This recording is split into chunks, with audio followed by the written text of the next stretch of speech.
We'll begin with the pledge to the flag, please. I pledge allegiance to the flag of the United States of America, to the republic for which it stands, one nation, under God, indivisible, with liberty and justice for all. Thank you. Mrs. Pullen?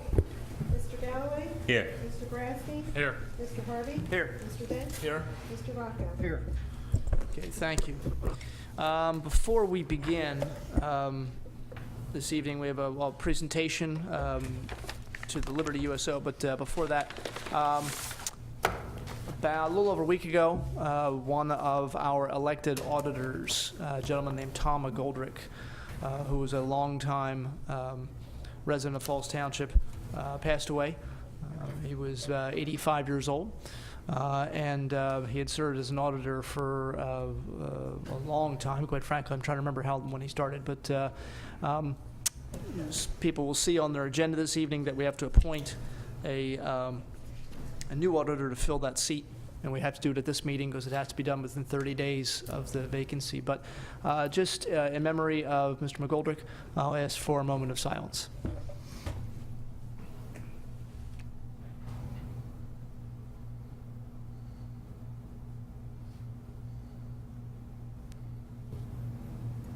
Okay, thank you very much.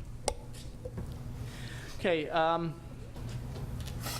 Falls residents know, about 6 weeks ago, the Queue for the Troops was held here at the Falls Township Community Park. It was a very, very successful program that brought in barbecue teams from a good chunk of, Mid-Atlantic, yeah, all over the East Coast, really, and brought in thousands of people to take a look at what was going on in Falls Township and rides for the kids and food vendors and all kinds of things. It was a great time, and it was something that really Mr. Dents is kind of instrumental in bringing here to Falls Township. And for as long, I think, as we've had the program, we've partnered with Liberty USO to present them with a donation for all the fine work they do. And we do have a couple presentations this evening, but I'll let Mr. Dents talk a bit more about the program and introduce our guest here from Liberty USO. Thank you, Mr. Harvey. 6 years ago, we started this event in the park, and it was maybe 12 teams competed in a backyard type event. And after that event, Tom Christine, a friend of mine from Smoke and Dudes Barbecue, who helped me organize it and taught me how to organize and run an event like this. So this wouldn't even be happening without Tom. He says, do you want to do a bigger event? I said, sure, we have the room. So the next year we had 25 teams, and the rest is history. It's grown, ever since. And then he told me then, he says, it's going to take you a while before you actually start raising money. He says, people will start learning about it. It's going to take you a few years, and if you stick with it, you'll make money. For 5 years, we made a few dollars, that we gave over to Liberty USO. But this year was our biggest and, without a doubt, our best event. And we finally have a check to give to Liberty USO that we actually raised. And with us tonight, we have John Kerner, who is going to say his piece. And he's going to tell you all the wonderful things that we do and how great Falls Township is for doing this. But this is a one-day event for us. John isn't an employee of Liberty USO. He's a volunteer.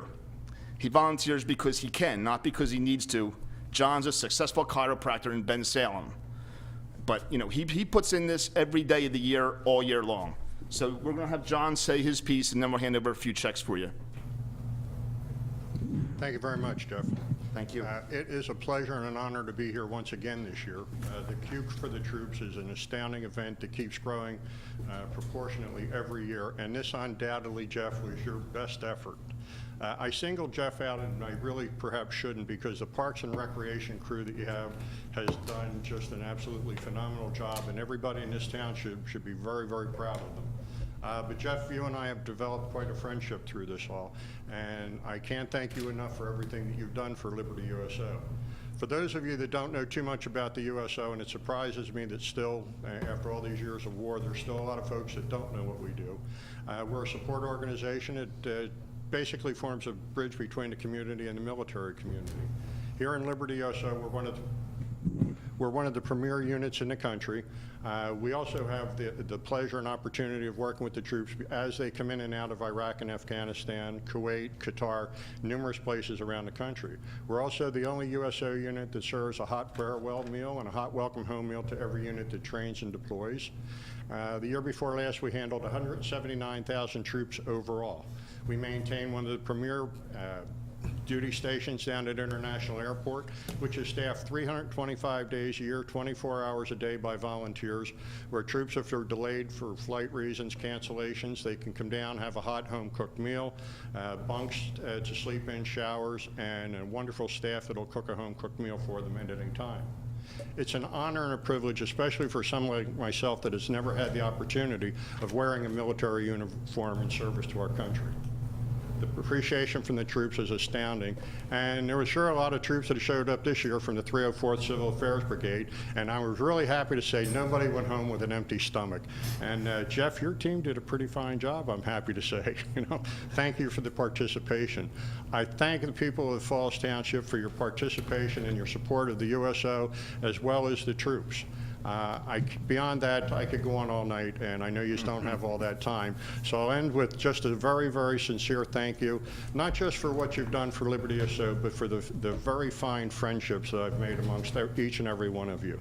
It is truly an honor and a pleasure. Thank you very much. Thank you.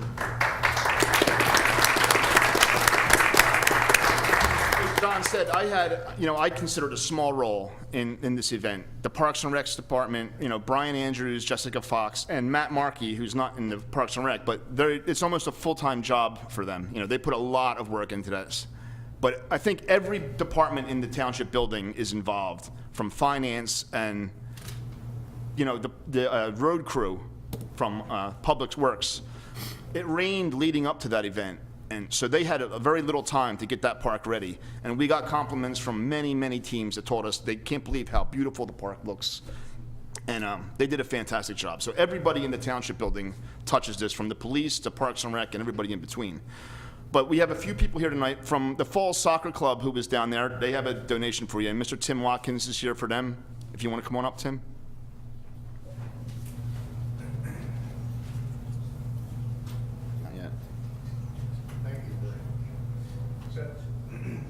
My name is Tim Watkins. I'm a board member of the Falls Soccer Club, and part of our, we were introduced with Mr. Dents here with the Queue for the Troops.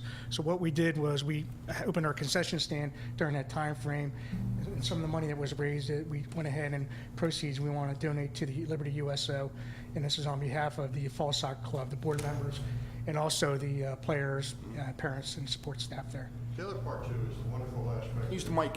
Mike, sorry. It's bringing the kids back in, bringing in the kids to this. It's wonderful to see them get involved and involved with the troops and the patriotism that goes along with it. Again, I thank you very much. Thank you, Mr. Watkins. And you're right. When Sean Murphy from the soccer club approached me and said they had a check, I said, you guys, they're a nonprofit. I said, you guys need the money. He insisted that, no, this is the kids do this. And they insisted that you get the money. Mr. Galloway has a check from the county as well.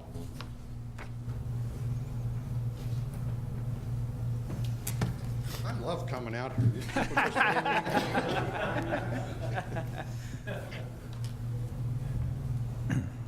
I've been given the honor on behalf of the county commissioners to check for $2,000.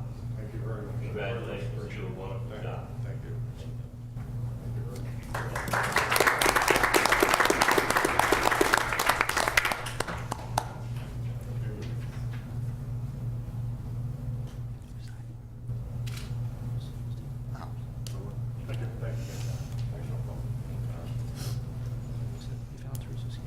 Do you want to give them that check? Yeah, and we have a new sponsor that got on board this year, and they were all in. They went big time, and they said they're going to be in it every year. And that's A. Brooks Construction, and the representative Sal, I forget your last name, and I apologize. They were collecting money. They had a dunk tank going, and they wanted to make a donation as well.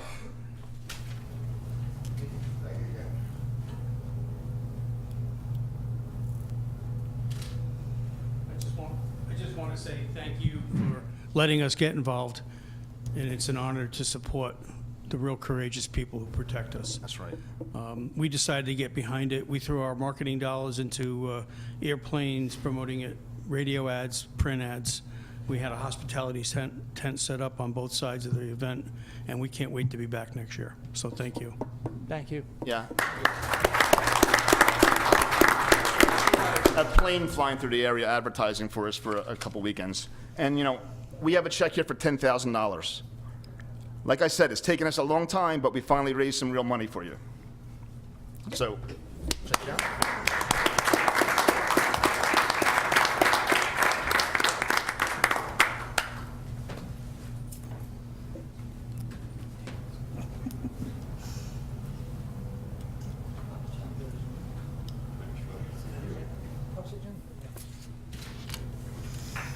No flash.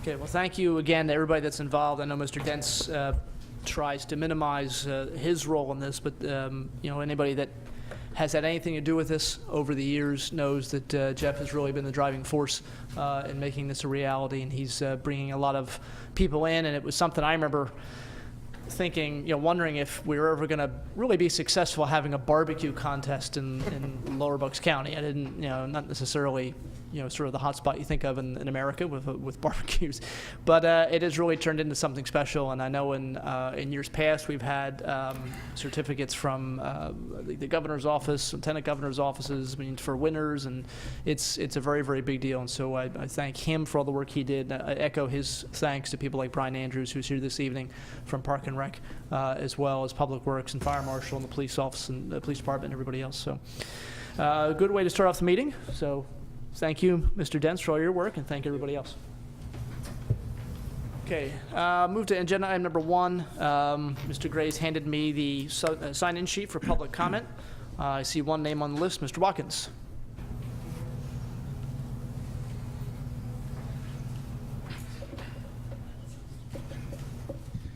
Tim Watkins, Falls Township. I actually thought I wasn't going to present coming up here, but I did want to bring something up as far as been watching or reading social media and seeing some of the postings and comments that were on there about some of the criminal activity in the area and how some folks feel the staffing should be increased. So I didn't know if anybody had discussed that within the board itself. We are a small resident. We have a small township, 35,000, 36,000, 53 sworn officers. So, you know, that's one officer for every 660 citizens here. So, I mean, we look at the ratio is, or I guess to me, looking at the numbers, it looks as though, you know, maybe it might be something the township should look at and maybe bring up more officers in the future here. I know when I was doing some research, I also looked at Department of Justice website, and they were talking about recommendations for staffing for the law enforcement out there, which is 60% of your sworn officers. So you do the math on that. Roughly, you're about 28 officers now, but that would put you up to roughly 33 officers. Obviously, if you had more officers, you can increase that, which would put more officers out on the patrol out there. So I just wanted to, I've got the numbers here. They're my chicken scratch, but you know, I did a quick look at that, and I'm happy to shoot some more emails back and forth with Mr. Denson. So that's what I have for you tonight. Okay, thank you. Yeah, and I'll let you know that we have had discussions. You know, we have discussions periodically. The chief and I meet a couple times a year for breakfast and discuss issues in the police department. And obviously, we have discussions, not just them, but all board members do. But yeah, we've talked about staffing issues, and the issue we're having now is we've had a couple officers who have had some health issues. We have officers who have been retiring, and we're very, very selective when we hire replacements, which I think people should be glad about. and sometimes it's difficult to find replacements to fit in exactly, as soon as one officer leaves, we don't necessarily have somebody who just steps in the very next day. Depending on where that officer's coming from, if it's somebody who has never been a sworn officer before, they have to go through training, police academies, whether it's in Philadelphia or if it's Temple University or somewhere else. And so that takes months of time, and then they have to go through a training program here with an officer in Falls Township. So, we definitely are very well aware of issues. I mean, obviously, it's our community too. It's we worry about our homes and our families like everybody else does. But I think the officers we have do an excellent job, and I know Mr. Watkins would agree with that. We've had discussions periodically. Just had one earlier with the chief to talk about some issues like the staffing issues. So, but I thank you for bringing that up. That's the only name I had on the list. Is there anybody else who wishes to speak on an item? Or no? Okay. We'll move to agenda item number 2, which is a certificate of appropriateness for 64 Old Locust Avenue. This is to replace a roof with Cedar Falls shingles and install stone facing on the front of the house. Mr. Gray, any additional information? Yes, this was reviewed and approved by the Harbor Board last week. I believe the applicants are here as well, the owners of the property, for board consideration. Okay. And we do have your application. We have a copy of the Historic Review Board's approval. Mr. Cash? Yes. Sorry? Okay. Just, if you don't mind, just to give us a brief explanation. We have it here, but just tell us what you're looking to do and why. Basically, this fall, or soon, I want to get one cohesive roof. Right now, I have red tin on the front, some other shingles, and then something from the 60s in the back, and then the new addition has 15 years on it. So I just want to get everything stripped off and get one cohesive roof all the way through. Okay. The stone, basically, I'd like to do in the springtime. But the roof issue, I have to get done pretty soon. Sure. Okay. All right, comments or questions for Mr. Cash? Mr. Galloway? No questions. Mr. Boraski? No questions. Mr. Dents? No. Mr. Rocco? It looks like the Harbor Board voted 3-0 in favor.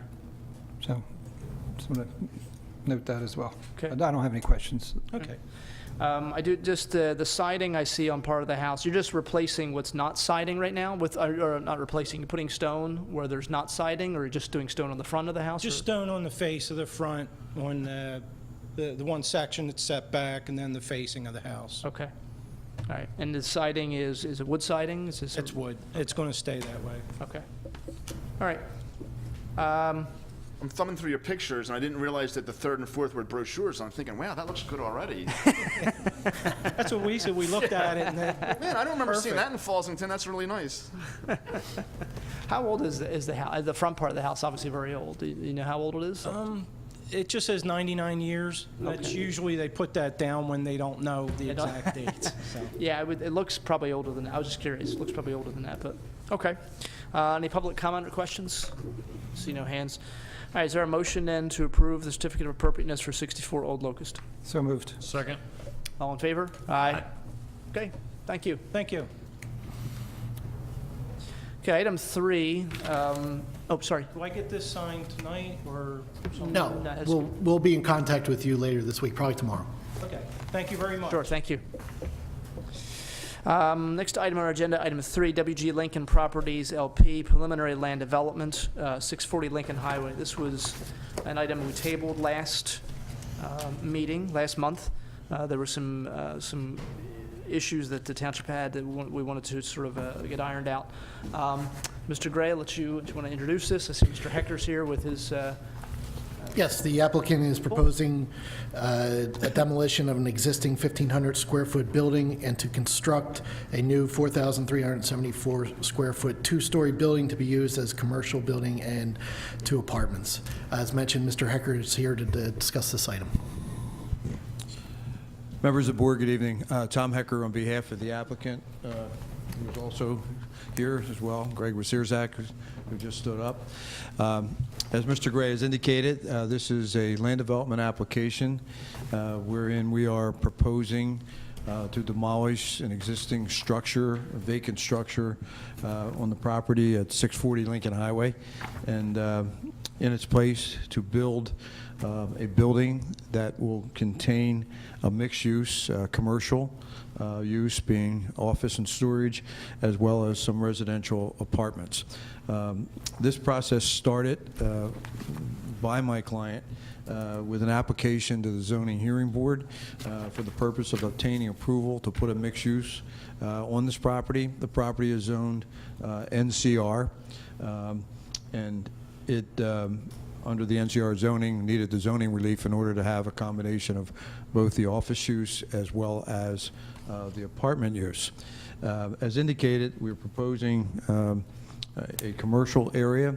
The good news is that that commercial area is really office that will be used by my client, Greg Wasierzak, in connection with his roofing and siding business. The first floor of this building will be devoted to approximately 450 square feet of space for the office and approximately 1,050 square feet of storage area on the inside, with the apartments on the first floor and apartments on the second floor.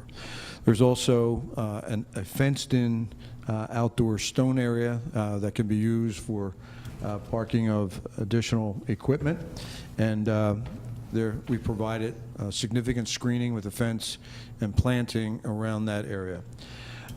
One of the advantages of redevelopment, that's what this is that in addition to getting a good-looking property, we will be able to bring this property into compliance with today's stormwater management standards.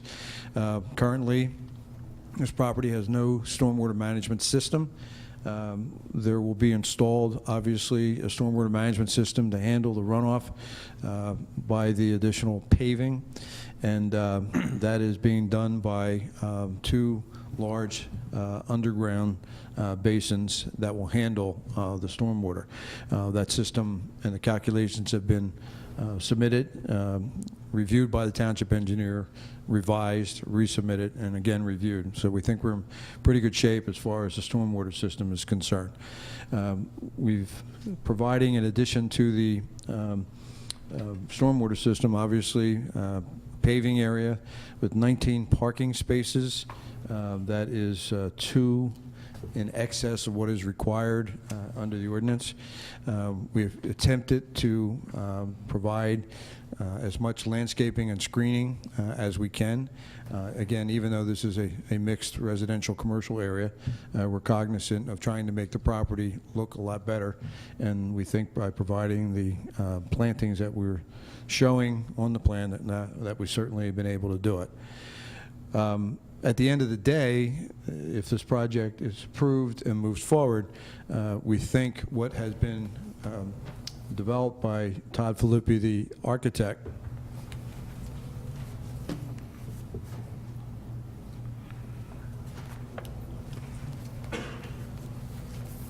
I've just put up on the easel, and Todd is putting it up on the second easel facing the audience, the proposed building. Has been a lot of attention to detail to give this a residential look at the same time, recognizing that it is located on Lincoln Highway and part of it will be used commercially. So we think what you're looking at there is a significant improvement over the vacant building that currently sits on the property. Any questions about what we're proposing to do, and we can talk about the resolution. Are there any questions on the purpose or use of the property before we get to looking at the waivers requested? And Yeah, I have a few. So there's apartments on the downstairs and upstairs, the main level and upstairs? It's a first floor that has about 450 square feet of office space for the client's office, about 1,050 square feet of storage area Yep. in connection, and then 3 apartments on the first floor, which are accessible. They're on the first floor so that they can be accessible for disabled people, and then apartments up on the second floor as well. So in here, it states that there's 2 apartments in the resolution. So how many are upstairs? 2? Four upstairs, three downstairs? Yeah, there's 4 upstairs, there are 2 one-bedrooms upstairs, 2 two-bedrooms upstairs. And on the first floor, 2 one-bedrooms and 1 two-bedroom, plus the office and storage area. How much parking is, so I guess I'm worried about the parking as well. Yes. For the tenants, not for the storefront. Right. There's a total of 19 parking spaces, 19 that we are providing. There are 17 required under the ordinance between the apartment use as well as the office space of my clients. So we have 2 in excess of what is required under the ordinance.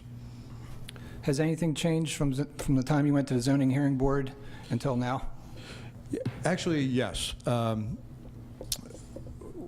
Initially, we were looking at a lot more of commercial space on the first floor. What I thought. And zoning hearing board gave us the zoning relief, and we went back and amended that zoning relief.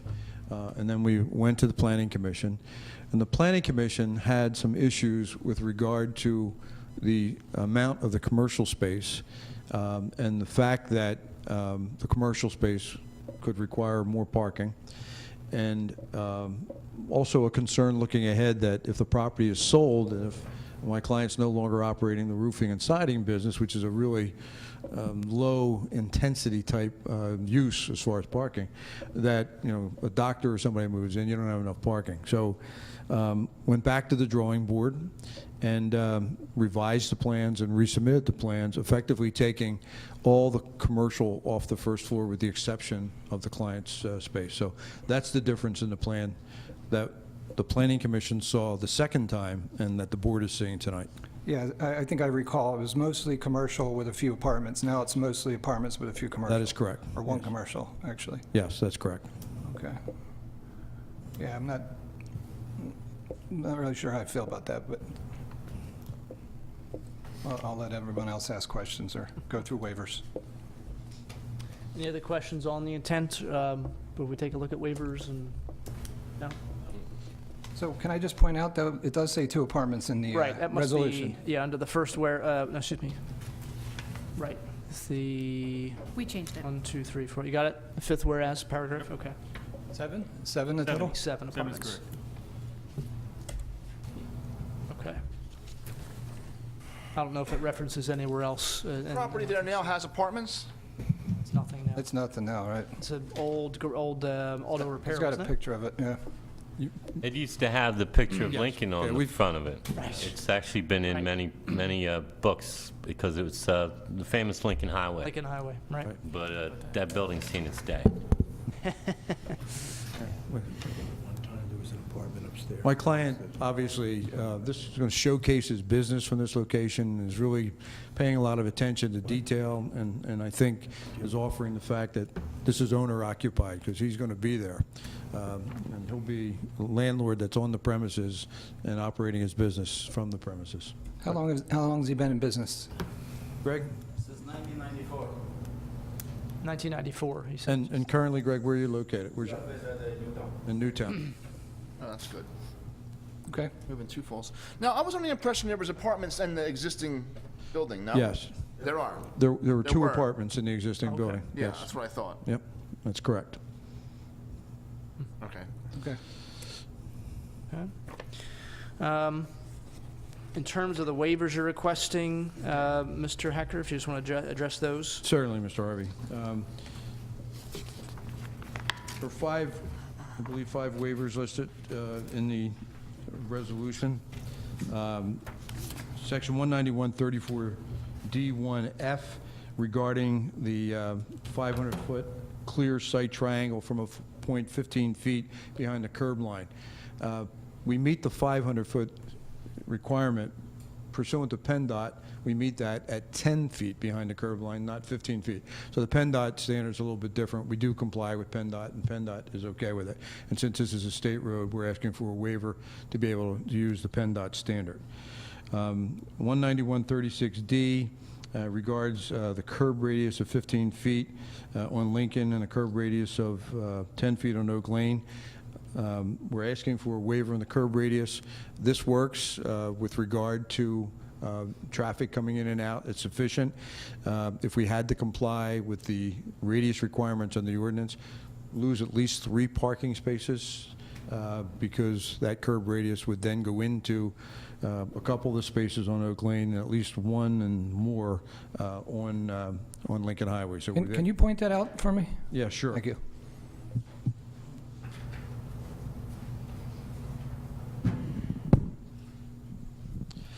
On Oak Lane, if the radius was increased to 25 feet, as the ordinance requires, it would extend into the area. You'd probably lose these 2 spaces right there. And on Lincoln Highway, the same thing is true. You would probably lose at least 1, possibly 2 more spaces. So in order to provide additional parking, we've asked for the waiver in order to make this site work with this configuration. Thank you. You're welcome.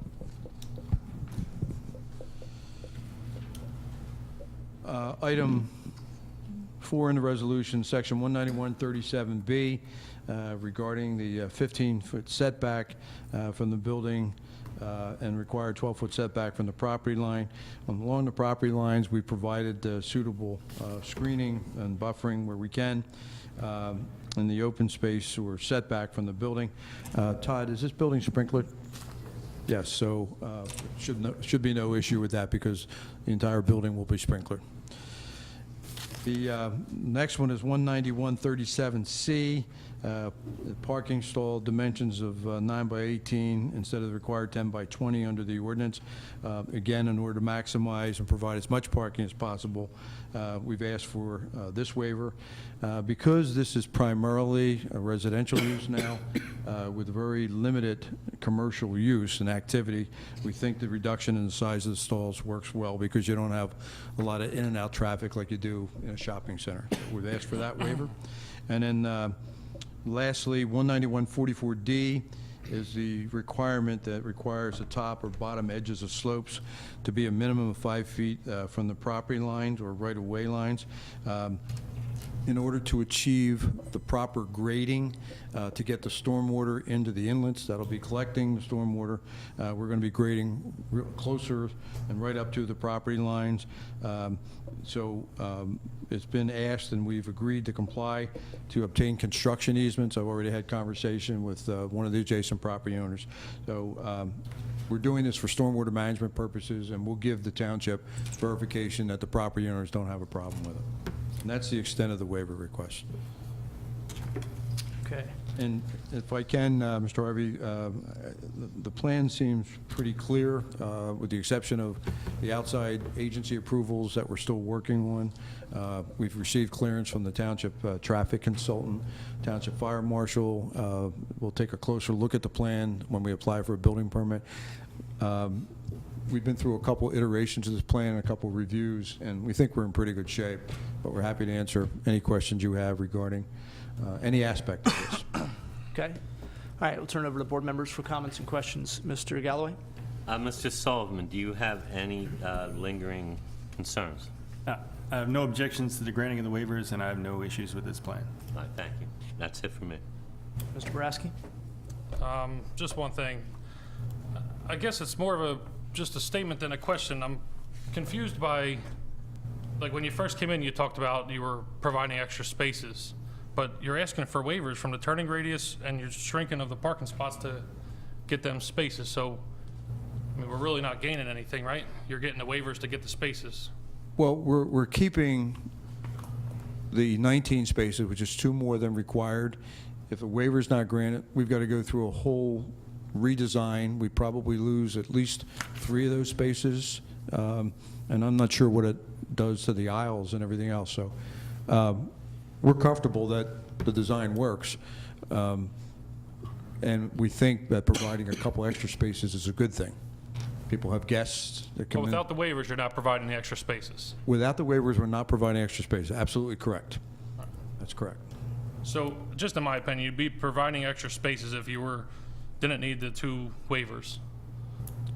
I guess. We couldn't provide the extra spaces There would be 1 short, it sounds like. if we went to the standard stall size, right? You could probably make it work just even without the waivers, but I'm sorry, you have to use microphone, yeah, thank you. Todd Philippi, the architect. We could make it work without the waivers, but we would just have the 17 spaces then instead of the 19 spaces with some reconfiguration.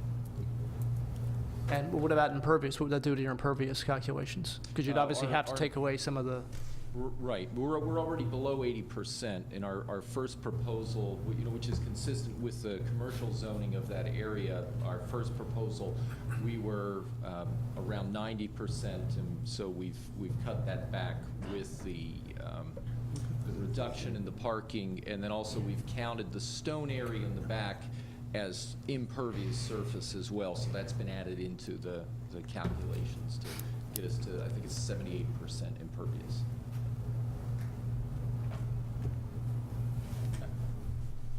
Yeah. Mr. Dents? I don't know, not at this time. Mr. Rocco? No, I've made my comments. Thank you. Thank you. The one issue I'll bring up, my concerns about parking that were already discussed a couple of times. I have a letter from, it's actually dated February 23rd, which is from the Shade Tree Commission regarding some of the plantings. I don't know if Yes. you've seen that? Yes, we've seen the letter, and we've agreed to address any comments from the Shade Tree Commission. We're fine with that. All right. Okay. All right, any other comments or questions from board members before we open up for public? Yeah, I have one. The 9 by 18 parking stalls, we've granted that waiver before. Well, the zoning ordinance allows 9 by 18 parking stalls. The subdivision land development ordinance has not been updated to reflect that. So it's a waiver that we have to grant Okay. for that respect. Yeah, because I recall doing that before. Yeah. Thank you. Okay. Any others? That's all I have. Any Thank you. public comment needed? See one hand, motion to open public comment? So moved. Second. All in favor? Aye. Aye. Mr. Binney?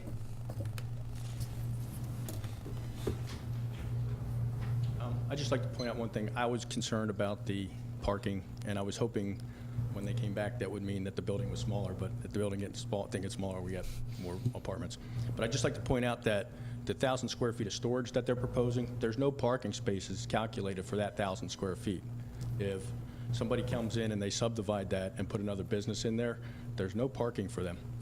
A couple months ago or a couple weeks ago, I forget how long ago, the Ritas was in here, and we wind up with a situation like that, so just keep that in mind.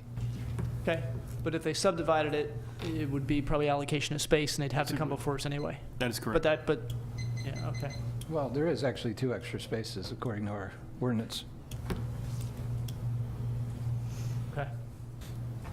And just for reference, I know they showed the photographs of this, where this building is now, not the proposed building. But looking at the map, you're looking at what's called Oak Lane on the one side of the property. On the opposite side of that property is the back of what used to be Wilson's Meats, that stretch of stores there along that line. Yeah, it's across from the Dunkin' Donuts. Right, and the TOFA building, right? So just to give an idea, sometimes if not everybody knows the addresses on Lincoln Highway and where exactly you are at 640, so that's to give you an idea. Okay, any other public comment? See no hands. Is there a motion to close public comment? Seconded. All in favor? Aye. Okay. All right, so the applicant's looking for preliminary land development this evening? And final? And final. Yes, thank you. Preliminary and final. Mr. Sullivan, any issues with that? It doesn't seem like there's going to be any changes to this plan between preliminary and final, so I wouldn't have any objection to that. Okay. All right. We have a couple questions, or judging from the questions that I've been hearing, I'll be honest and say I'm not quite sure where the board's coming down on this, so I'll just kind of leave it up to the board. Any motions at this point regarding WG Lincoln Properties LP application for approval for preliminary and final land development? I'll make a motion to approve. Seconded. Okay, this would be resolution 17. 1517. Okay. Mrs. Pullen? Mr. Galloway? Yes. Mr. Boraski? Yes. Mr. Harvey? Yes. Mr. Dents? Yes. Mr. Rocco? Yes. Okay, all right. Thank you very much, Gentlemen? gentlemen. Appreciate it. I think, Nervous there, Mr. Hecker, for a minute. I think it's definitely an improvement over what's there now, so, absolutely an you know, improvement. good luck. All right, item 4 is consider notice of intent to award bid for the New Falls Road Sidewalk Program. Mr. Gray. On July 16, 2015, a bid opening was held for the New Falls Road Sidewalk Program. One bid was received from ABC Construction Company in the amount of $306,746. The township did budget for this project $166,000. Remington Vernick Beach is recommending rejecting the bid due to the bid price exceeding the available construction budget for the project. The board is asked to consider this recommendation. In addition, Mr. Chris Fazio from Remington Vernick Beach is here to discuss this item.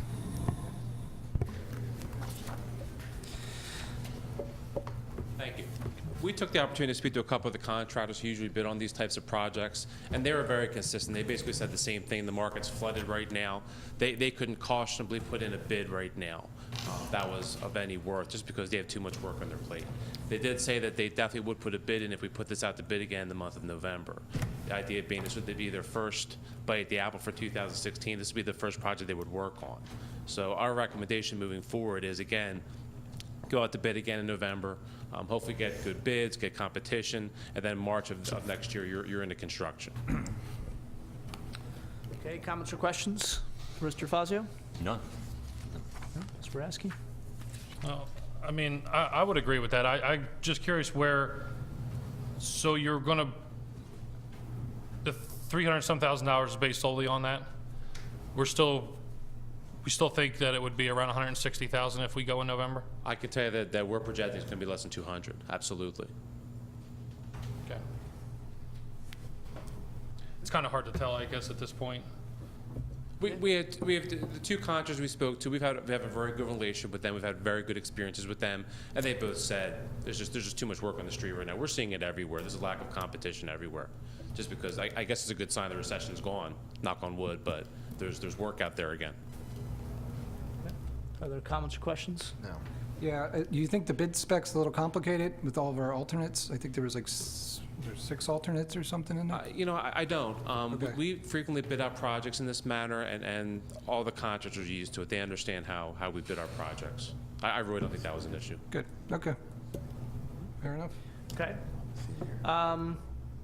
Is the board interested, obviously, you know, I'm assuming we'll just take the advice of Mr. Fazio and Remington Vernick. I know the bid's way higher than what we're looking for, so I know that, you know, we're going to reject this bid. Is there interest in just authorizing now re-advertisements, and then it doesn't have to happen obviously now, it can wait till sometime in the future? Do we want to come back in October, September, and reauthorize it then? I'm fine with authorizing it for November, yeah. Okay, is that all right? Yeah. Yes. No, that doesn't have to be. Come back to it. I think we just wait. I don't know. I would say wait, but whatever you guys want. What do you think is going to change from now to then? I don't know. Are we having any more engineering fees between now and then? No. What? Okay. Are we incurring any costs? Not for this project. Yeah. Okay. All right, we can move forward then. Okay. All right, so is there any public comment? See no hands. Okay, is there a motion then to reject the bids or the bid for the New Falls Road Sidewalk project? So moved. Second. All in favor? Aye. Opposed? Okay. Is there a motion then to authorize re-advertisement for the New Falls Road Sidewalk program in the fall? So moved. Second. All in favor? Aye. Okay, opposed? All right. Okay. Thank you, Mr. Fazio. Have a good evening. You too. Okay. Item 5 is consider authorization for advertisement for amending the zoning ordinance, Chapter 209, by amending the zoning district map, Section 209-7, by rezoning certain lands identified at tax map parcel 13-020-306 from NCR, Neighborhood Conservation Residential, to IN Institutional. Mr. Gray. Ms. Gallagher's going to take this one? All right. This was pursuant to an application that was submitted on behalf of the applicant, which is McGrath. And it would allow the property to be zoned institutional, which would match the current zoning of the church property that borders it. Mr. Hecker is here if there's any specific questions as to the rezoning. Okay. So this is in conjunction with the St. Joseph the Worker parcel, which as people know over the past year and a half, maybe even more than that. I've lost track, to be quite honest with you. The plan by McGrath Builders is to convert or to take the land that's there now and make over 55 housing. There is a parcel of land adjoining it, which belongs to a private family. They are selling off, or potentially selling off the part of their property to McGrath so that he can add that to the overall construction plan. And that is where the zoning has to change. That's correct, Mr. Harvey. The parcel that is the subject of the request that we submitted is zoned NCR, I believe, as you've noted. It's a 1 acre parcel. It really squares off the property when added to the St. Joseph the Worker parcel. St. Joseph the Worker parcel in its entirety is zoned IN, and after discussion and research with the township solicitor and staff, we've determined that in order for the 55 and older project to proceed with a combination of townhouse and apartments that would also be age restricted, the IN zoning would work best. So if the board acts to advertise the ordinance and approve the ordinance, once that's approved, we will be submitting to the board a conditional use application for the 55 and older community, as well as the subdivision land development application showing the townhouses and the apartment complex with all the improvements that go with it. So it's really the next step as a preliminary to being able to file the subdivision land development plans. Okay. I guess a basic question for anybody that knows anything about zoning, which of course is yourself and a few other people in the room and not a whole lot of people outside the room. Why not change the whole thing to age qualified? Initially, we were considering doing that, and we had some discussion, some comments with some of the people in this room and some of the people outside the room with regard to whether that was really the best choice. In fact, I think it might have even been the county that raised the issue, County Planning Commission, about that. So in looking at it, in order to do a project that gives you the opportunity to combine fee ownership townhouses with age-restricted apartments, the institutional zoning allows that. The apartments would not be a permitted use in the AQ district. So what we wanted to do was find the zoning that would allow us to proceed with a project that complied with the current township zoning ordinance without asking for a bunch of variances or even asking you to amend the ordinance to accommodate it.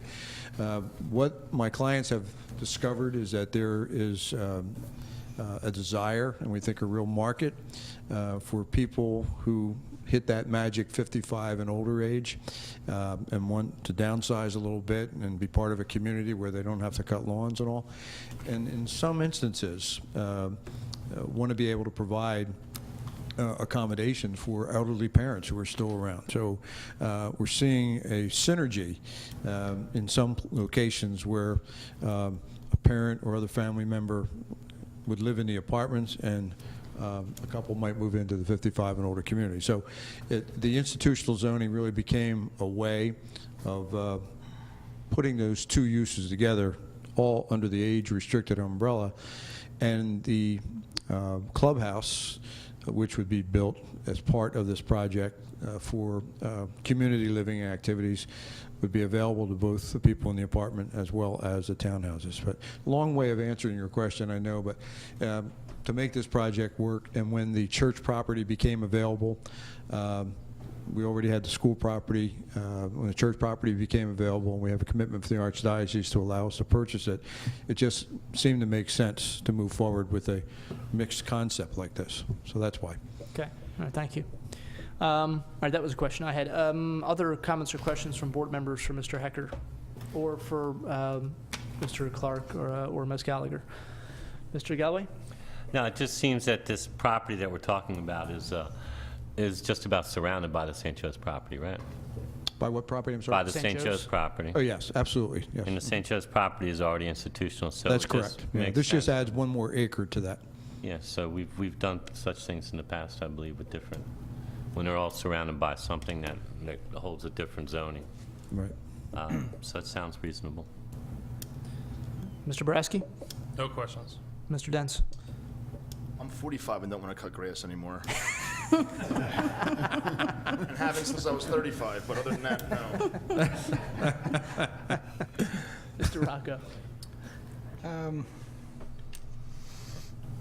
Yeah, I'm not sure. The answer you gave, Mr. Harvey, was more about the overall land, not necessarily this parcel of land. So it looks Oh, yeah. like, yeah, I mean, it looks like we could leave it NCR and you can have a use variance. That's an option as well. Yeah, and it would all likely be more than just a use variance. I would suspect if you left it NCR, we'd not only need use variance, but a bunch of dimensional variances as well. So it just seems cleaner. If we think that the concept of an age 55 and older community makes sense at this location, and that piece of ground sitting out there all by itself in the NCR district is available to be included, it just makes for a better project. And as far as the township is concerned, we are hoping that we can do this in compliance with the ordinances. I think it makes sense. I just wanted to point that out as another option. Sure. So, yeah, that's all I had. Okay. All right. Any public comment? See one hand. Motion to open public comment? So moved. All in favor? Aye. I guess it wasn't a second one. That's right. Go ahead, Mr. Beatty. I'll second. Thanks. I'll be brief. These comments probably mostly apply to both parcels since they're going to be combined and constructed in a manner that Mr. Hecker pointed out. And you guys know the history, but I'll be brief. The applicants came in front of the Planning Commission with a request to rezone this parcel along with St. Joe's parcel to age qualified, and the Planning Commission recommended denying it at that time. The only reason that we denied it or recommended it at that time was because they didn't control the entire parcel. They wanted to subdivide the church piece off and leave that as institutional, which would be a non-conforming piece. So we asked them to go back and control the whole property and then come back with their request.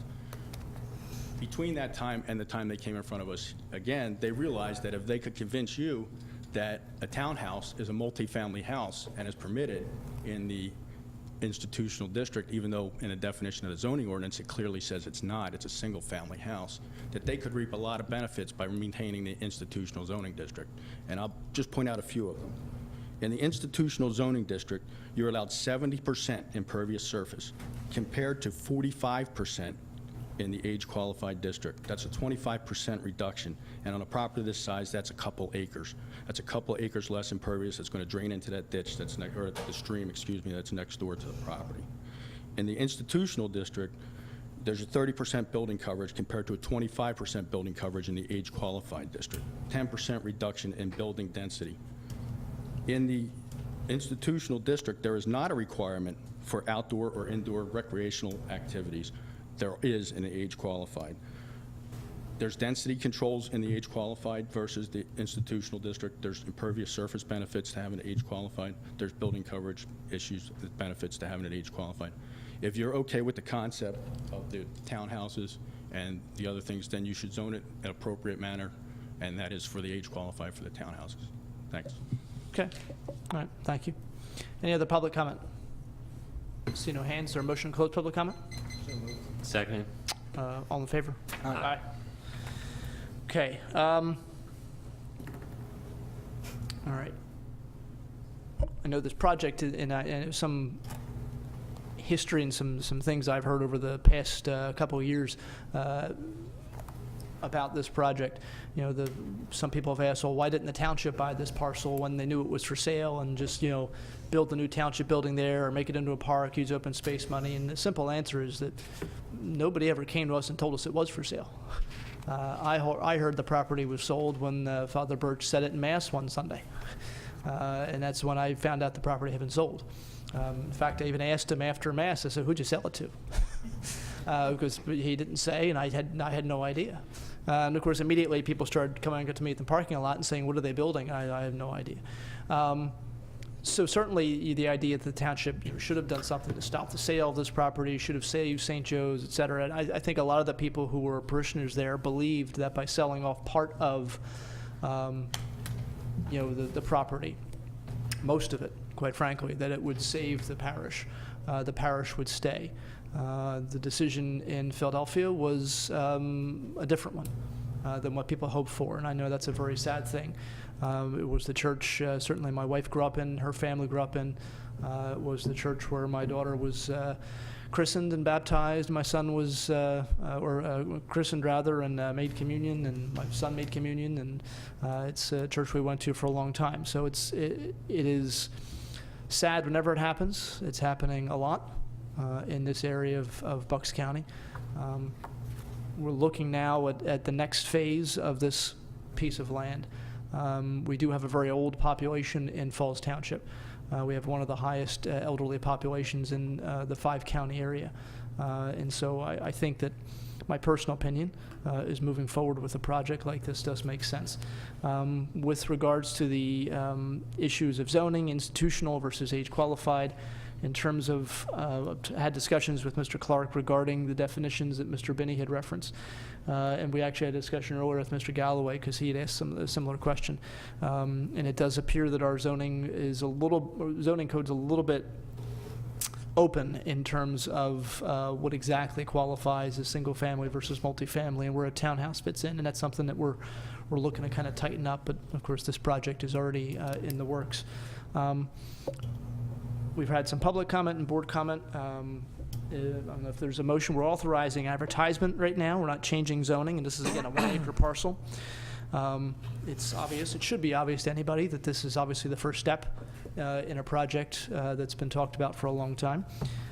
And I see Mr. McGrath is here, and Mr. Hecker and Mr. McGrath's business partners, and Monsignor McCormick from St. Francis Cabrini, who now controls the property that is was St. Joe's.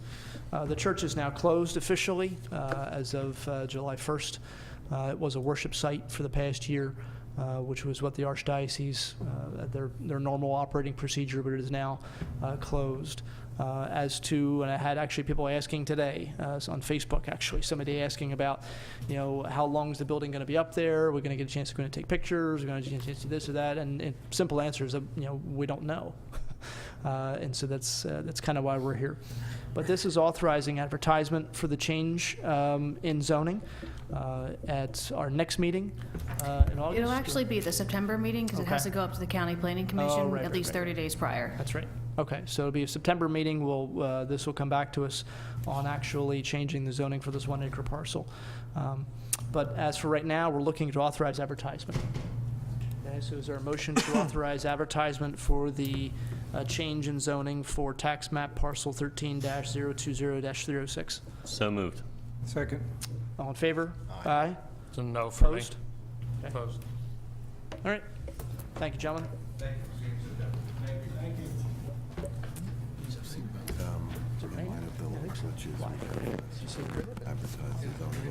like to see everything after it goes up.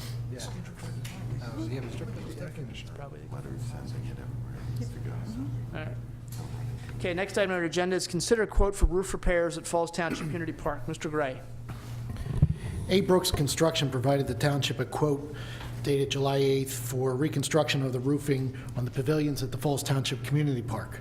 The quote is in the amount of $10,499. The board is asked to consider this quote from A. Brooks Construction, Inc.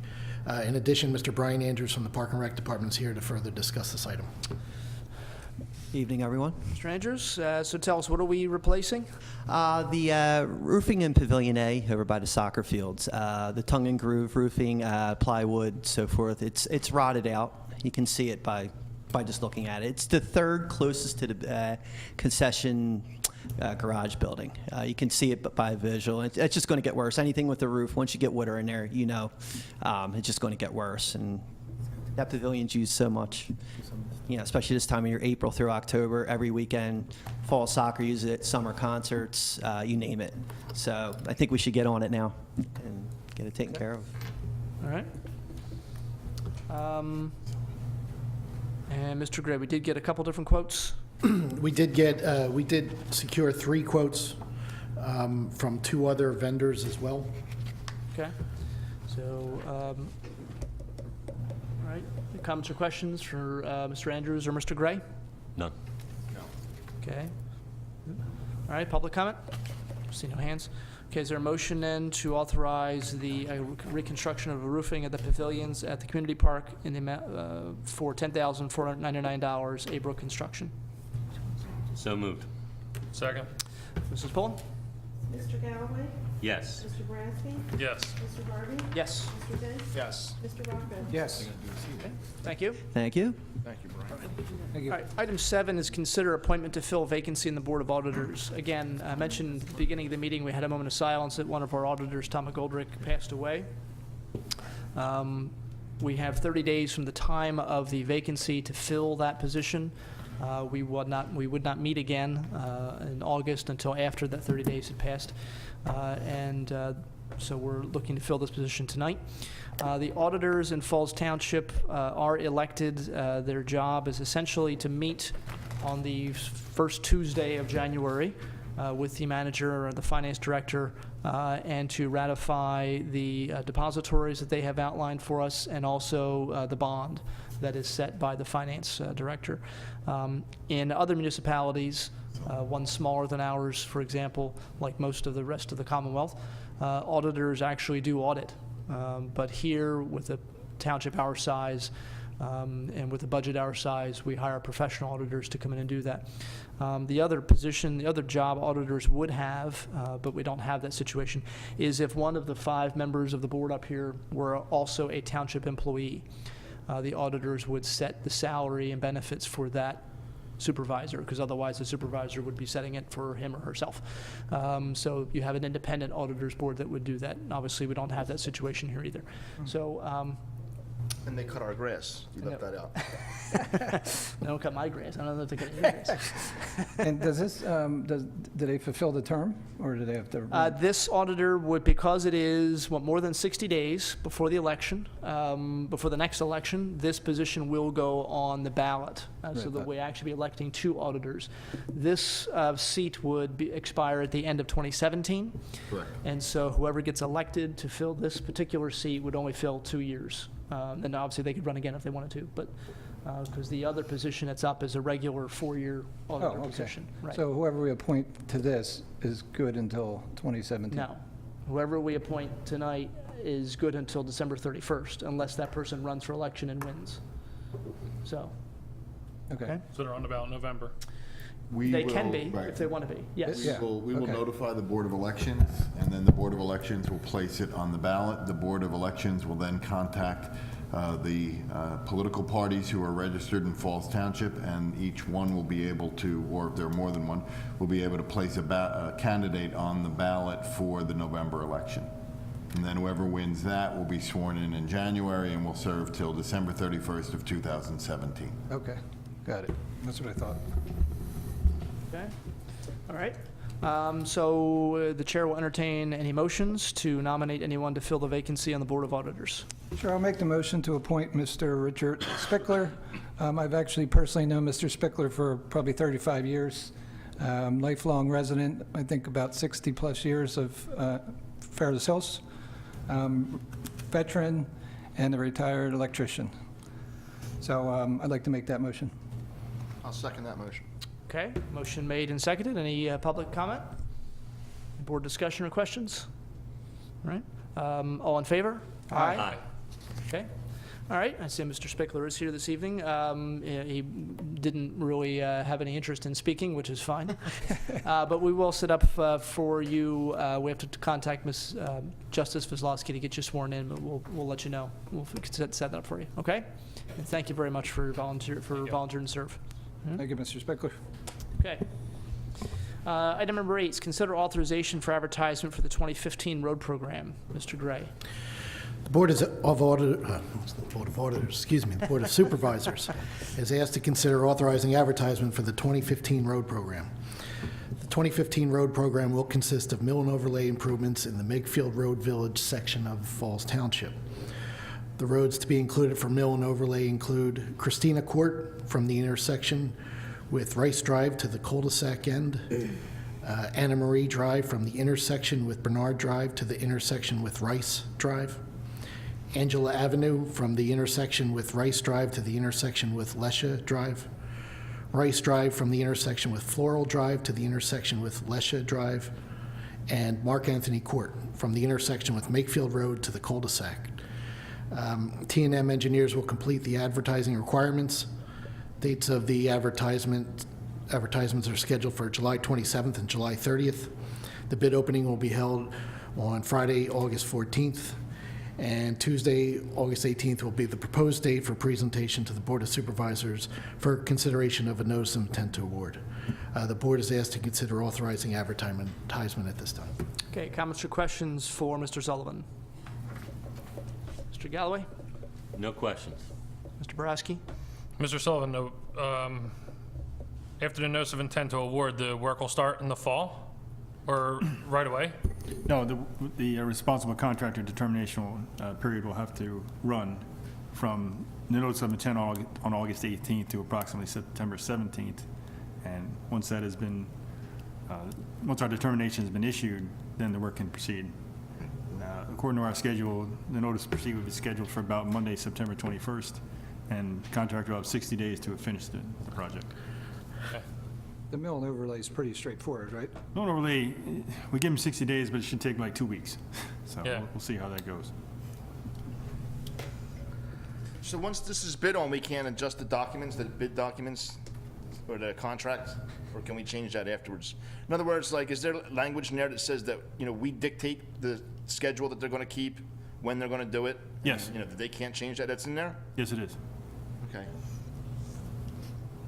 Nice catch. yeah. And this isn't gonna affect lawns or sidewalks or curbs? That's correct. It's just mill one day and pave it the next, right? In theory. In theory, yes. Well, I know when they did our street, I came in from work one day and it was milled, there were no trucks around and it was gone. The next day I came home, it was paved, and you never knew they were there. They did a great job. General Asphalt, that was. I guess that's it. I mean, I know that there's a lot of people still frustrated right down the street with last year's road program that isn't complete yet. So, of course, these people are gonna be nervous looking at what went on there. We'll try to keep the nervousness to a minimum. Yeah, sure. That's all I had. I don't have anything else. Okay. Public comment? See no hands. All right, is there a motion to authorize advertisement for the 2015 road program? So moved. Second? All in favor? Aye. Okay. Next, item number 9, consider authorization for advertisement for amendment to Chapter 206 Wreckers. This is a sort of a pretty regular thing to adjust this ordinance, and try and keep up with the issues that pop up with wreckers, no matter how few you have. The big change is actually something that came out of a meeting a few months ago, where whenever there is a violation of the ordinance, whether it's reported to us by a resident or someone whose car was towed, or if it's by a police officer who recognizes something went wrong, we pick something up. There is a hearing that's held with the wrecker attorney and the police, and if the wrecker is found to be guilty of violating part of our wreckers ordinance, they're fined, and potentially they could even be kicked off if there's a series of violations. But one of the things we did not include was covering the legal expenses.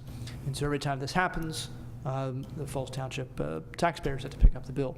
And so that is changing with this proposed change to the ordinance, which says that wreckers themselves will have to cover the costs of the township and any other township costs, for example, the manager's time, police officer's time, et cetera, whenever there is a hearing to determine whether or not they violated something.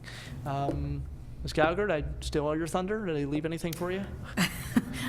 That's the major change. The other thing that we're doing is just cleaning up some language. When we originally did a big overhaul of this ordinance, we didn't quite get it done in time in order to be enough in advance for the November 30th application deadline.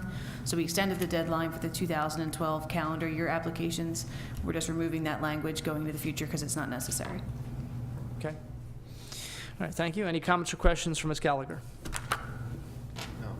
No? Again, Just real quick, just for the record, when they were found, if they were found guilty or at fault before, what were the fines? They were For the first almost nothing, right? For the first offense, it was $50.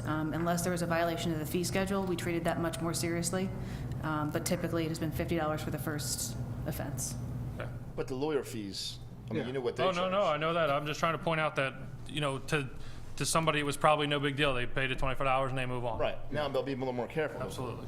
That's the whole point. Great. Okay. All right, so again, this is authorization to advertise. Is there a motion to authorize advertisement for this change to the records ordinance? So moved. Seconded. All in favor? Aye. Okay. Next, another authorization to advertise. An ordinance for Falls Township to participate in a unemployment compensation group trust, the Pennsylvania State Association of Township Supervisors, pursuant to the Pennsylvania Intergovernmental Cooperation Law. It's a lot. Mr. Gray, you want to explain this, please? Falls Township is a member of the PSETS Unemployment Compensation Group Trust, or the UC Trust. The UC Trust exists as an intergovernmental cooperation agreement of municipalities to provide townships the ability to pool resources and leverage buying power to obtain more affordable unemployment compensation insurance for its members. The trust recently approved changes to the agreement that governs the UC Trust. One of the changes that was made was the municipalities must adopt an ordinance whenever they enter into an intergovernmental cooperative agreement. This provision was added to comply with the requirements of the Pennsylvania Intergovernmental Cooperation Act. This particular act specifically requires an ordinance to be adopted whenever a municipality enters into a cooperation agreement with other municipalities. In order to remain a member of the UC Trust and comply with ICA, the township must adopt an ordinance to agree to the terms and conditions of the restated trust agreement. PSET's Unemployment Compensation Group Trust, the township's been a vendor with them since as early back as 1991. We pay them quarterly, and this is, and again, this is just for authorization to advertise at this time for the ordinance. Okay. I'm not sure what you said, but I think this is necessary. It's going to save us money, right? Well, we have to do it to comply with the... Yeah, that's what it sounds. It's something we already do. It's just that the procedures changed, and now we have to, I guess, Right. because I was looking at this and thinking, I don't remember doing this before, but it's No. because they've had a change in their policy or Yes. procedures. Okay. Okay. All right, so it does make sense for, townships, like people know you go together with a group to buy insurance or anything, and you're going to end up paying less money. We did it for chlorine this year. I'm sorry? We did it for chlorine this We year. do it for chlorine, we do it for diesel fuel and gasoline, and we do it for a lot of stuff. So this just a continuation of what we already do. Again, authorization to advertise. I'm not going to say the whole thing over again. Is there a motion to approve? So moved. Seconded. All in favor? Aye. All right, minutes from June 16th, 2015. Any comments, questions, corrections? Excellent minutes as always, Mrs. Poulin. I wasn't here, but after reading them, I felt like, I was part of the whole gang here. So, nice job. Okay. Anything? If not, is there a motion to approve the minutes as presented? So moved. Second. All in favor? Aye. Aye. Abstain. Okay. Engineers report, Mr. I'm abstaining because I wasn't here. Right, yes. Yeah, sorry, yeah. Minutes for, engineers report for June 2015. Mr. Sullivan, you're on. I really only have one thing to comment on, that would be the boat ramp down to Quaker Penn Park. We have a quote for replacing the one pile we lost last year. Mr. Gray and I are discussing the budget for that, as well as perhaps doing the dredging at this time of the year instead of waiting until April of next year, since we didn't have a chance to do it this year due to the weather we had at that time of year. Mr. Gray says the budget looks good, so we're getting that work done as soon as we can. That's really all I have, other than what other questions the board might have. Okay, comments or questions for Mr. Sullivan? Anybody? No, I have none. Any update on the road program? Where do we stand with last year's road program? We're bidding a new road program, and the last one's still not done. And that happens a lot, but Yeah, I know. We're still in the punch list phase. There's still a couple nagging things out there, like the driveways Yeah, along I know Bernard what the Drive. nagging is. Uh, And of course, The grass is a major problem. attempting to grow grass. We're They'll be- growing weeds. if They any. should be, yeah, they should be back in force in the fall for the grass, and hopefully get the driveways done in the next month or so. There's not much, you can't do anything now with grass. You're not- Right. It's- Especially not with this You're one. fighting, you're fighting all the elements at this time of year. The residents on Winding Way West, thank you for fixing that. They referred to it as Lake Medlar. That's how bad it was. The giant puddle in the road. Yeah. So Lake Medlar is gone, so they thank you for that. I saw a few of them the other day. I received a call from the contractor on Saturday morning saying you need to finish the project. Yeah. He That's had a all. deadline of this evening at 7 PM. Oh, really? Yeah. Or what? Who knows? A stern talking to from you? Yeah. More than that. Thank you. All right, any other comments or questions?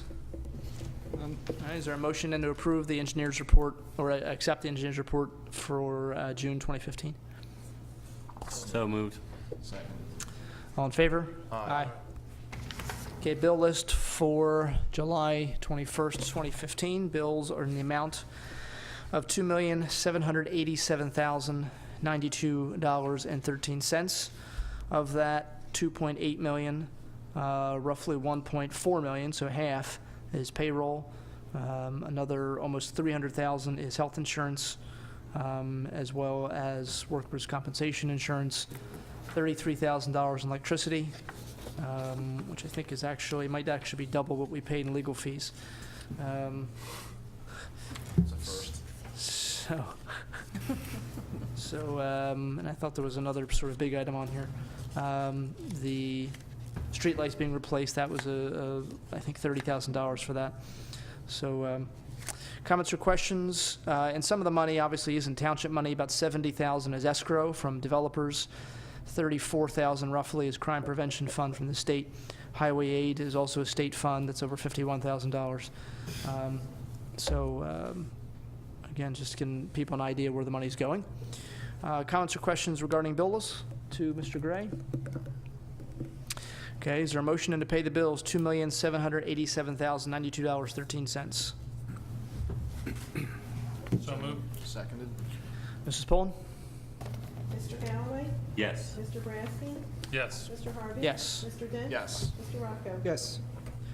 Okay, we don't have any need for executive session. Manager comment? Yes, just a few items tonight, Mr. Chairman. The first item, the township received a request for the release of a bond for Riley Sweeping from Asset Management Consultants. The bond date is July 1st, 1990. Last activity on this account was March of 2006. Total amount held in escrow by the township is $5,869.47. T&M has reviewed as an agreement with this release. The board is asked to consider releasing this bond. Okay, comments or questions? If not, is there a motion to approve the release of the bond, $5,869.47? So moved. Mrs. Pullen? Mr. Galloway? Yes. Mr. Brasky? Yes. Mr. Harvey? Yes. Mr. Dent? Yes. Mr. Rocco? Yes. Next item, the township received a letter dated May 6, 2015 from Donaldson Simons requesting release of remaining funds of their escrow account. Total amount remaining is $8,980.44. The work is complete to the satisfaction of T&M Associates. The board is asked to consider releasing $8,980.44 to Donaldson Simons. Okay, comments or questions? Okay, is there a motion to release the escrow, $8,980.44? So moved. Seconded? Mrs. Pullen? Mr. Galloway? Yes. Mr. Brasky? Yes. Mr. Harvey? Yes. Mr. Dent? Yes. Mr. Rocco? Yes. Township received a letter from Mr. Sullivan from T&M dated July 15th regarding escrow release number 2 from Pexco Custom Plastic Extrusions for the amount of $20,580.82. The board's asked to consider this release of an escrow. Well, I'm sorry, what was the name of the company?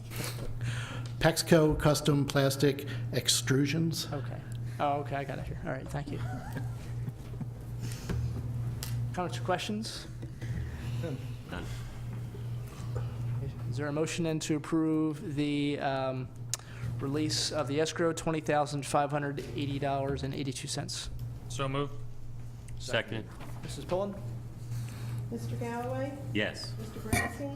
Yes. Mr. Harvey? Yes. Mr. Dents? Yes. Mr. Rocco? Yes. Township received a letter from Tom Hecker dated July 9th regarding Britain Industries located at 1 MY Lane, requesting an extension on this project until September 16th, 2015. The board is asked to consider this extension. Any comments or questions? None. Is there a motion to approve the extension? So moved. Seconded. All in favor? Aye. Township received a letter from Mr. John Koopman dated July 15th regarding the land development application for Brian Brzezinski, Premium Excavating at 269 Canal Road. He is requesting an extension on time for this land development application through October 31st, 2015. The board is asked to consider this extension. Comments or questions? None. Okay, is there a motion to approve the extension? So moved. Seconded. All in favor? Aye. The township received a letter from Chris Hayes at Brickman Group dated July 17th requesting an extension on this project until October 20th, 2015. The board is asked to consider this extension. Comments or questions? None. Okay, is there a motion to approve the extension? So moved. Seconded. Third. All in favor? Aye. Opposed? Finally, Sika Mylars are ready for signature. And that's all I have. Thank you, Mr. Chairman. Okay, thank you. Mr. Gray, before you're done there, can you give us an update on the LED lights, please? Yes, the LED lights are coming to a conclusion in Falls Township. The final shipment has been sent to our facility. They are being installed by Armor and Sons, and the project should be wrapping up hopefully within the next week or two. So when do you think we'll start seeing the savings on our Pico bill? That's another project we're looking to as well. We are working with the consultant from Phillips International, who is coordinating the information to provide to Pico to do the conversion of the rates. So I have a call into them. I actually called them late last week. I'm waiting for an update, so hopefully it'll happen sometime shortly. Yeah, if you can light a fire, because we based the decision to get the LED lights on the savings, so Yep. I appreciate you expediting that. Thank you. Okay, board comment. Mr. Rocco, you want to start us off? Yeah, I want to, again, thank Mr. Spickler for volunteering for the auditor position. So thank you, Mr. Spickler. And thank the board for covering for me last meeting. I actually am on a work assignment in California and still am assigned to there, so I'll try to make as many meetings as I can for the next few months. So thank you, guys. One other thing, about 2 months ago, we put up a non-solicitation registry on the website, and the last I checked, it was close to 800 names. So if anyone's interested in registering for that, they can go to fallstownship.com and register. It doesn't include religion, political, and nonprofits or something? The girls selling Thin Mints are allowed to come knocking on my door. No matter what. Don't call us, right? Yeah. So anyway, but I think that's been successful. So that's all I have. Thank you. Okay. All right, thank you. Mr. Dents? I have no comment. Mr. Brasky? No comment. Mr. Galloway? No comment. Oh, okay. Well, I want to thank a couple things just to begin with. A few weeks ago on this room, we had a town hall meeting, which was chaired by Chief of Police Bill Wilcox, and was very, very well attended, standing room only, quite frankly, people spilling out into the atrium. It rained real heavy that night, too, actually. Now it's raining heavier tonight. But we had the police lieutenant, most of the police lieutenants here, as well as the sergeant in charge of detectives. and I was here as well to discuss issues regarding crime and any issues really people wanted to bring up in terms of police activities and police operations. And I thought the meeting went very, very, very well. I want to thank Chief Wilcox and his staff for all the very, very thorough answers they gave. I think a lot of people were concerned about sort of that spike we had in burglaries several weeks ago. I know that there were some people that were arrested for different crimes, and I think last I heard we hadn't had a burglary similar to the ones that we had a little bit of a spike in for a while. I don't know if that stayed the same or not. But we have caught quite a few people. In fact, over the weekend, it was I think in Sunday's newspaper, there was an article about a gentleman who was, or I won't call him a gentleman, an individual who was arrested, I think in Thornridge, who was under the influence of drugs and had drugs in his pocket and was in a yard he was not supposed to be in. And he was found, quite frankly, and turned or located because of residents that saw him and called police. And so that's really been very effective, just that word getting out to people that the police department does a very, very good job at keeping this township very, very safe, but they can't be everywhere at all times. And so if you see something that's unusual, you see someone who's unusual, behaving unusually, call the police. And any crime that's committed, no matter how small you think it is, if you get into your car then one day and you realize you forgot to lock it, you left it in the driveway, left it on the street, and you realize that some change is missing out of the little area where you usually put your coffee cup. You always had some change in there, now it's gone. I think, well, it wasn't much in there, I'm not going to call the police, it's not a big deal. No, call the police, because every little crime that happens can tell our police officers a piece of information that can help them figure out, there's a spike in this area, there's a spike in that area. And I think we're finding, and I know there's been a lot of press about this recently, I think we're finding a lot of these crimes are related to drugs. The use of heroin in America has exploded over the past decade, largely because of the abuse of painkillers, things like OxyContin. People that can't get OxyContin, heroin is actually a cheap alternative. It has very much the same effect. And people that are getting, I forget the increase, 63% increase I think I saw in one report in a major news outlet. And a lot of it is happening in areas where you wouldn't expect it, and people you wouldn't expect. People in higher income brackets, people in middle class, women seeing huge increases in the use of heroin, and people will go through a lot to get that fix. And if they have to break into a house, if they look in a window and they see the lights are off and nobody's around, they see a laptop sitting on a table, they can break that window, get that laptop, and leave before anybody wakes up and gets out to figure out what was going on, and that laptop's gone, and they've got their fix for a while once they sell it. So a lot of it is just being vigilant in your neighborhoods. And a lot of it also, I think, relates to, if you have somebody in your family who is having a problem with drugs, and it's something that affects every family. It affected mine. I lost a cousin to a drug overdose many years ago.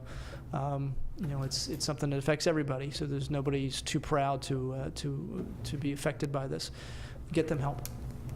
Get them help, because at some point someone's going to break into a house thinking they're doing an innocent crime, and there's going to be a homeowner waiting, and that homeowner, if someone's in their house, has a lot of leeway to protect themselves and their family, and something can turn very tragic. So if you know someone who's struggling with addiction, try to help them, do something to try and get them help. And again, keep your eyes open and help our police department help you. So again, I want to thank the police department for all their efforts with that. Also was at the senior center last week and noticed that after about 12 years of agitating, finally the county agreed to put up nets to keep golf balls from smashing into car windows and bouncing off of senior citizens and the building itself. And I was not saying that to be funny. There have been senior citizens who have been hit by stray golf balls from the golf course. And I think Mr. Dents was almost even hit by one. at one point was there. Not hitting the golf You were balls. hit, Yeah. yeah. So the building, brand-new building, had got dented several times in the first week it was open from golf balls. So it's glad to see that finally the county decided that the seniors in Falls Township were worthy of protection. It only took 12 years. But that net is up and things are safer there. So I want to thank the seniors for all their patience, and I know Commissioner Marseglia was instrumental in really pushing for that year after year after year, and finally something got done, so I appreciate her efforts. And we did have a couple of resignations from some of our boards, and just looking through the information we get every week, I noticed we do have several letters of interest for some of our boards. We did have Ms. Therese Gregg, who resigned from the Park and Rec Board for personal reasons. And I just was handed a letter, actually, just about a week ago from Mr. Bob Baker, who was on the Historic Preservation Committee. He had some personal issues come up where he's not able to continue on that board. So I want to thank Mr. Baker and Ms. Gregg for their time volunteering, and if things change, obviously they're always welcome to volunteer again on some of our boards. But I'll ask board members over the next couple of weeks to take a look at some of the letters that have been put in. I know I was getting lax in that. I just realized there were some that I hadn't seen, and they've been in for a while. So people have expressed some interest, and we've asked people to express interest, and so let's see if maybe we can fill some vacancies on our meeting in August, okay? Yep. All right. And I want to thank again the staff and those in the public who are here, and I'll entertain a motion to adjourn. Second. All in favor? Aye. Thank you.